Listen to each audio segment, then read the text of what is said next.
terkabul hajat kita, diampuni dosa kita, diangkat kesusahan, dilunasi hutang, disembuhkan penyakit, dikabulkan segala hajat, terjamin dapat syafaat beliau. Rasulullah sudah menjelaskan, tidak akan sempurna iman kita kalau belum mencintai Nabi Muhammad lebih daripada orang tua kita, lebih daripada anak kita, lebih daripada harta kita, bahkan lebih daripada diri kita sendiri.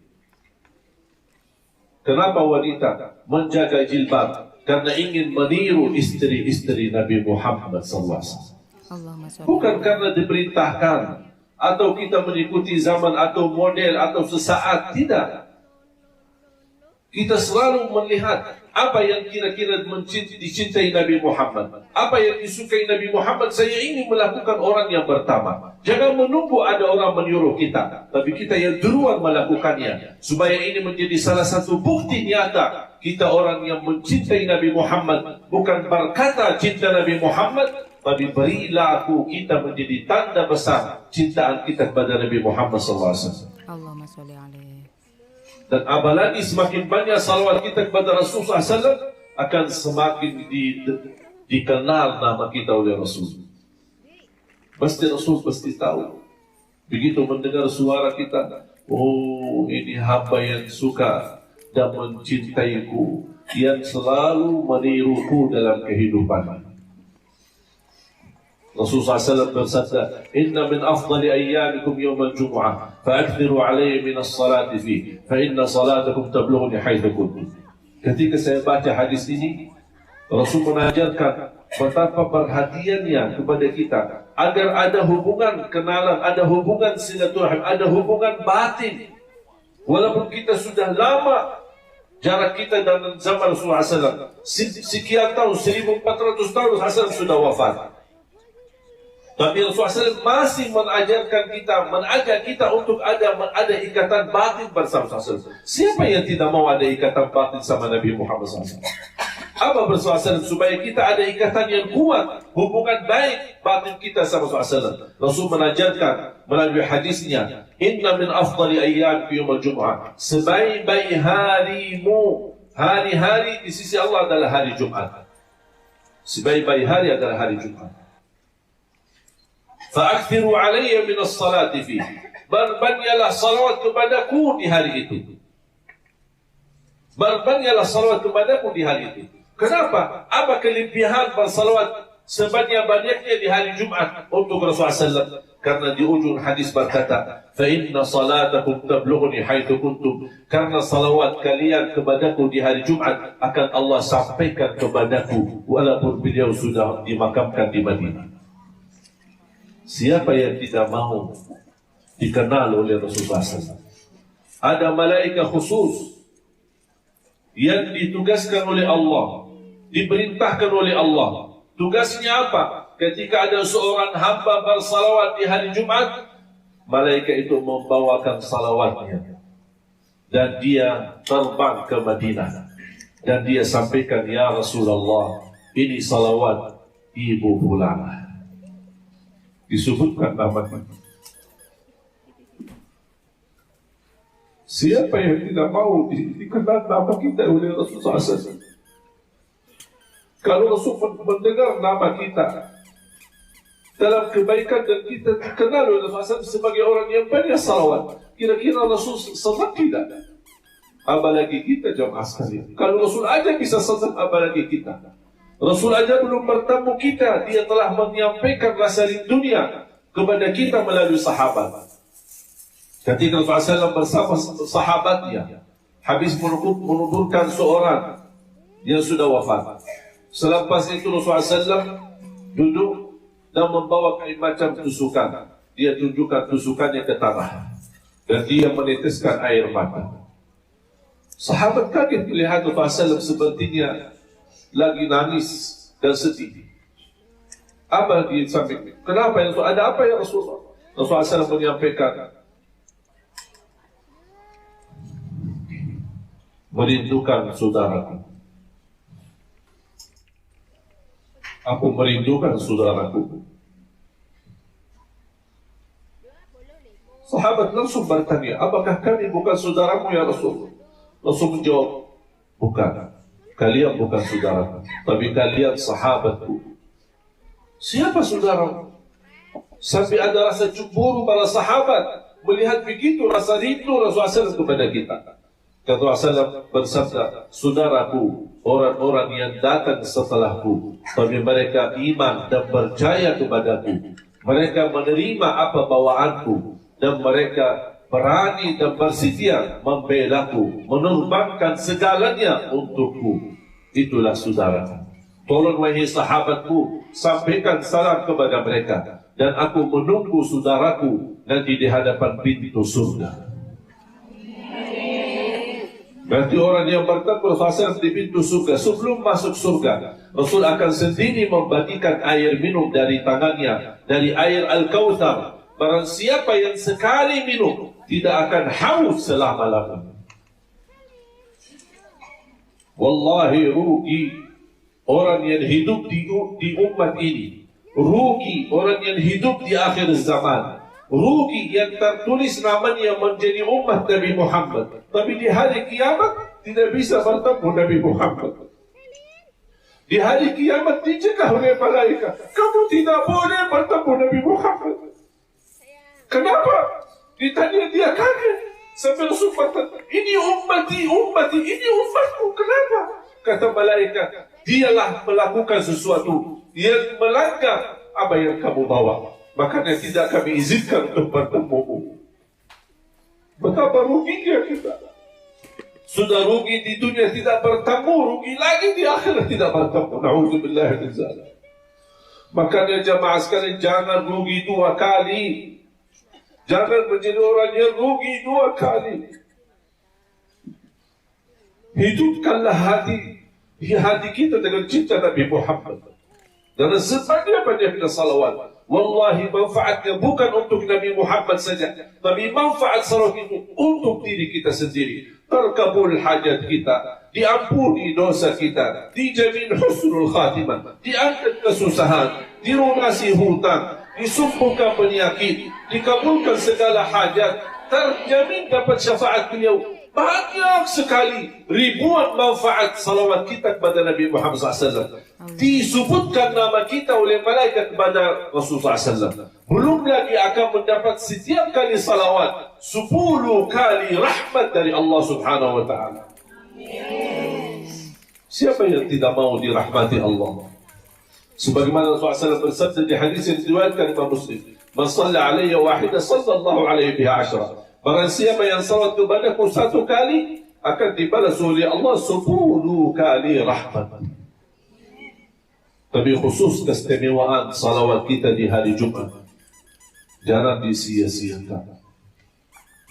Kalau bisa, sebagaimana saya punya kebiasaan dari guru mengajarkan, walaupun saya tidak sekuat dengan guru saya. Guru saya subhanallah mulai habis maghrib hari Kamis. Karena mulai habis maghrib hari Kamis sudah masuk malam Jumat. Mulai dari habis maghrib hari Kamis, dia tidak beraktivitas dan dia tidak berbicara sama siapa-siapa. Menghabiskan waktu mulai habis maghrib hari Kamis sampai azan maghrib hari Jumat. Selain dia melaksanakan salat fardu, sunnah qabliyah ba'diyah, dia menghabiskan waktu malam hari sampai subuh, lanjut lagi sampai Jumat, lanjut lagi sampai maghrib. Dia mengisi sebanyak-banyaknya bersalawat kepada Nabi Muhammad SAW. Makanya beliau sering berkali-kali bertemu Nabi Muhammad dalam mimpi. Orang yang tidak pernah merasa bosan dalam bersalawat, khususnya di malam Jumat dan di hari Jumat. Memang kita tidak bisa maksimal sebagaimana guru saya, tapi paling tidak kita mampu tungkuskan 300, 400, kalau boleh 1000, dan tidak mengambil seberapa jam, 1 jam atau 2 jam. Apakah kita keberatan 1000 kali bersalawat? Dan saya ijazahkan salawat kepada jemaah sekalian. Saya punya kebiasaan diawali salawat itu dengan salawat Ibrahimiyah. Salawat Ibrahimiyah yang kita baca dalam salat kita tahiyat. Kan ujungnya kan ada salawat. Yang innaka hamidun, itu namanya disebutkan oleh ulama, namanya salawat Ibrahimiyah. Salawat Ibrahimiyah. Kenapa disebut salawat Ibrahimiyah? Karena ada nama Nabi Ibrahim di sini. Saya punya kebiasaan setiap mau bersalawat diawali dengan 10 kali bersalawat Ibrahimiyah. Baru habis itu saya bersalawat bebas. Bagi Sayyiduna boleh, tidak bagi Sayyiduna boleh. Mau yang panjang boleh, mau yang pendek boleh. Saya mengambil pelajaran dari berbagai macam salawat yang sederhana tapi juga lengkap adalah Allahumma salli ala Muhammad ya Rabbi salli alaihi wasallam. Allahumma salli ala Muhammad ya Rabbi salli alaihi wasallam. Allahumma salli ala Muhammad ya Rabbi salli alaihi wasallam. Atau sallallahu alaihi wasallam taslima. Sallallahu alaihi wasallam taslima. Sallallahu alaihi wasallam taslima. Sama firman Allah, ya ayyuhalladzina amanu sallu alaihi wasallimu taslima. Sallallahu alaihi wasallam taslima. Mau lebih singkat lagi, sallallahu ala Muhammad, sallallahu ala Muhammad, sallallahu ala Muhammad, sallallahu ala Muhammad, sallallahu ala Muhammad, sallallahu ala Muhammad. Sebanyak-banyak. Mana yang kita bisa boleh? Basahi lidahmu dengan sebanyak-banyaknya salawat. Lagi jalani tugas, lagi masak, lagi cuci pakaian, lagi pergi, lagi kemana-mana. Tolong, khususnya di hari Jumat dan malam Jumat. Kita tidak bosan berjam-jam megang handphone kita malam. Sampai sudah berat, ngantuk dan tidur. Cuma kalau kita khususkan malam Jumat, walaupun kita main handphone, tapi kita share sebanyak-banyaknya kepada kawan dan teman-teman, mengingatkan mereka bersalawat. Juga betapa besar pahalanya. Dan betapa nanti rasa bangga Rasulullah kepada kita, karena kita selalu mengingatkan diri kita dan orang lain untuk bersalawat kepada Nabi Muhammad SAW di malam Jumat dan di hari Jumat. Sampai ada seorang bertanya, guru saya, seorang ulama besar di kota Madinah. Ketika ada orang bertanya, mana yang lebih afdal di hari Jumat dan malam Jumat? Apakah sebanyak-banyaknya baca Quran atau sebanyak-banyaknya baca salawat? Beliau menjawab, di malam Jumat dan di hari Jumat khusus dan istimewa, lebih baik dianjurkan untuk berbanyak salawat daripada banyak baca Quran. Coba bayangkan. Kenapa? Karena malam Jumat dan hari Jumat itulah permintaan Nabi Muhammad. Masa kita tidak berkenan mempunyai permintaan, mengamalkan apa yang diinginkan oleh beliau sallallahu alaihi wasallam. Bahkan setiap habis azan kita diminta oleh Rasulullah SAW sendiri. Ketika barang siapa yang mengikuti muazzin dan mengucapkan apa yang diucapkan oleh para muazzin, dan dia berkata, Allahumma salli ala Muhammadin wa ala ali Muhammad. Kemudian Allahumma rabba hadhihi da'wati tamma was salatil qa'imah. Dia berdoa yang kita tahu doa azan atau lepas azan. Diawali salawat, kemudian baru doa Allahumma rabba hadhihi da'wati tamma sampai innaka la tukhliful mi'ad. Apa kata Rasulullah? Barang siapa yang membaca dan mengamalkan amalan ini, hullat lahu syafa'at yaumil qiyamah, akan dijamin mendapatkan syafaatku hari kiamat.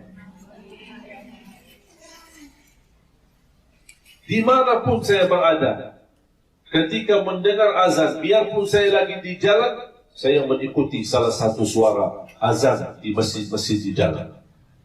Mengapa saya menjaga mengikuti azan ini? Karena saya ingin mendapatkan doa yang setelah azan ini.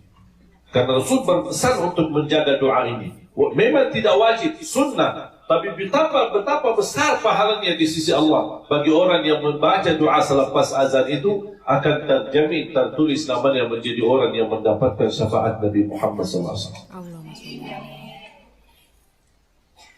Makanya jamaah sekalian, kembali lagi kita perlu cek isi hati kita. Kira-kira di isi hati kita adakah selain Allah dan Rasulnya yang lebih mulia di hati kita? Kalau ada yang di isi hati kita lebih mulia daripada Allah dan Rasulnya, dikhawatirkan jangan-jangan kita selama ini munafik. Karena jamaah sekalian, latihkan, biasakan dirimu untuk sebanyak-banyaknya bersalawat kepada Nabi Muhammad SAW. Wallahi banyak hajat kita yang kita hadapi, kendala dan kesulitan, akan Allah angkat segalanya karena keberkahan salawat kepada Nabi Muhammad SAW. Termasuk dalam doa kita. Saya ijazahkan juga untuk jamaah sekalian, ketika Anda berdoa selalu disertai salawat. Di awali salawat, di tengahnya salawat, di akhirnya salawat. Allahumma salli ala Muhammad wa ala ali Muhammad. Ya Allah, ampunilah segala dosaku. Allahumma salli ala Muhammad wa ala ali Muhammad. Ya Allah, ampunilah kedua orang tuaku. Allahumma salli ala Muhammad wa ala ali Muhammad. Ya Allah, ampuni saudara kaum muslimin muslimat, mu'minin mu'minat yang hidup maupun yang telah wafat. Ya Allah, Allahumma salli ala Muhammad wa ala ali Muhammad. Ya Allah, karunialah kepadaku rumah tangga sakinah wa rahmah. Allahumma salli ala Muhammad wa ala ali Muhammad. Berilah jodoh yang baik yang bisa memimpin saya dunia akhirat. Allahumma salli ala Muhammad wa ala ali Muhammad. Berilah keturunan yang saleh-salihah. Jadi setiap langkah doa selalu ada salawat. InsyaAllah semakin berkah doa kita dan semakin dijamin diterima dan makbul di sisi Allah Subhanahu wa ta'ala.